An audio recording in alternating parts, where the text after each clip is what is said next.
Hello friends, 2025 வருஷத்தில் நடக்க போகிற ஆசிய கோப்பை தொடருக்கான இந்தியன் ஸ்குவாடை பற்றி தான் இப்போ நம்ம பார்க்க போகிறோம். அதேமாதிரி இந்தியா பாகிஸ்தான் போட்டிகள் எந்த நாளில் நடக்க போகுது, மேட்ச் எங்கெங்கே நடக்க போகுது, இந்திய அணி யார் கூடலாம் மோத போகிறாங்க அப்படிங்கிறத பற்றி டீட்டெயிலாக பார்க்க போகிறோம்.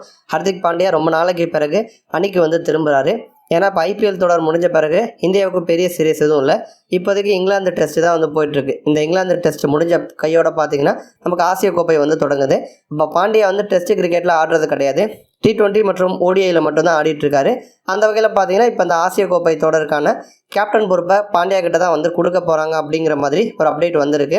ஏன்னா சுமன் கில் இந்த இங்கிலாந்து தொடரில் நல்லா பர்ஃபார்ம் பண்ணியிருந்தாலுமே கூட ஒரு கேப்டனாக கொஞ்சம் சொதப்பியிருக்காரு அப்படின்னு தான் சொல்லணும். இப்போ நம்ம முதல்ல மேட்சஸ் எப்போ ஸ்டார்ட் ஆகுது, எப்போ முடியுது அப்படிங்கிறத பார்த்துருவோம். செப்டம்பர் 9ஆம் தேதி பார்த்தீங்கன்னா ஆசிய கோப்பை தொடருக்கான போட்டி ஸ்டார்ட் ஆகுது. இப்போ முடிவு அப்படின்னு பார்த்தோன்னா செப்டம்பர் 28ஆம் தேதி ஃபைனல் போட்டி நடக்குது.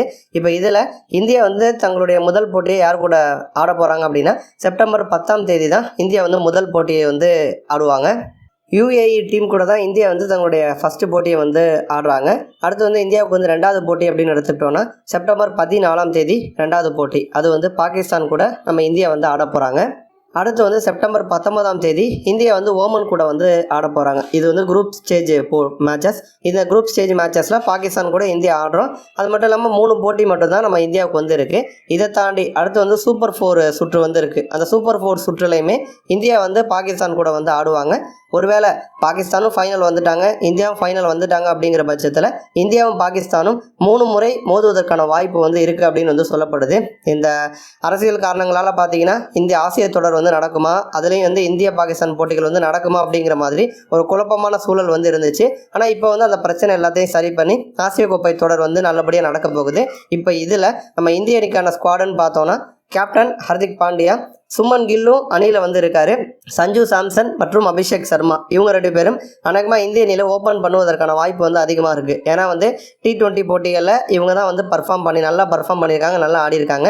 3ஆவது இடத்துல சுமன் கில் ஆடுவதற்கான வாய்ப்பு இருக்குது. இவங்களை தாண்டி ஸ்ரேயாஸ் ஐயர், திலக் வர்மா, ரிங்கு சிங், துருவ் ஜோரல், அக்சர் பட்டேல், வாஷிங்டன் சுந்தர் இவங்கெல்லாம் பார்த்தீங்கன்னா டீமில் இருக்காங்க. அடுத்து பவுலர்ஸ் அப்படின்னு பார்த்தோன்னா ஃபாஸ்ட் பவுலர்ஸ்னு எடுத்துக்கிட்டோன்னா ஹர்ஷித் ராணா, யாஷ் தயால், பிரசித் கிருஷ்ணா, ஹர்ஷ்தீப் சிங், முகமது சிராஜ் இவங்க இருக்காங்க. ஸ்பின்னர்ஸ் அப்படின்னு பார்த்தோன்னா இதில் குல்தீப் யாதவ், வருண் சக்கரவர்த்தி இவங்க 2 பேரும் இருக்காங்க.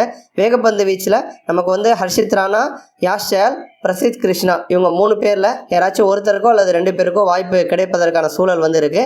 பிரதானமான ஃபாஸ்ட் பவுலர் கண்டிப்பாக பிளேயிங் 11ல் வரக்கூடிய பவுலர் அப்படின்னு பார்க்குறப்ப சிராஜ், ஹர்ஷ்தீப் சிங் இவங்க 2 பேரும் கம்பல்சரி அணியில் இருப்பாங்க. அடிஷ்னலாக இன்னொரு ஃபாஸ்ட் பவுலர் உள்ளே வரலாம். ஸ்பின்னர்ஸ்னு பார்க்குறப்ப குல்தீப் மற்றும் வருண் சக்கரவர்த்தி 2 பேருமே பிளேயிங் 11ல் இருப்பாங்க. இப்போ இதில் பிரச்சனை என்ன அப்படின்னா ஆல்ரவுண்டர் யார் உள்ளே வரப்போகிறாங்க அப்படிங்கிறது தான் ப்ராப்ளமாக இருக்குது. ஏன்னா அக்சர் பட்டேலா, வாஷியா அப்படிங்கிற மாதிரி ஒரு குழப்பம் இருக்குது. விக்கெட் கீப்பர் அப்படின்னு பார்க்குறப்ப நமக்கு துருவ் ஜோரல் உள்ளே வருவதற்கான வாய்ப்பு இருக்குது. ஃபினிஷர்ஸ் அப்படின்னு பார்க்குறப்ப திலக் வர்மாவா, ரிங்கு சிங்குவா அப்படிங்கிற மாதிரி ஒரு குழப்பமான ஒரு நிலையில் தான் இப்போதைக்கு இந்திய ஸ்குவாடு இருக்குது. கரண்ட்டாக யார் நல்ல ஃபார்மில் இருக்காங்களோ அவங்களுக்கு பிளேயிங் 11ல் வாய்ப்பு கொடுப்பாங்க. நன்றி.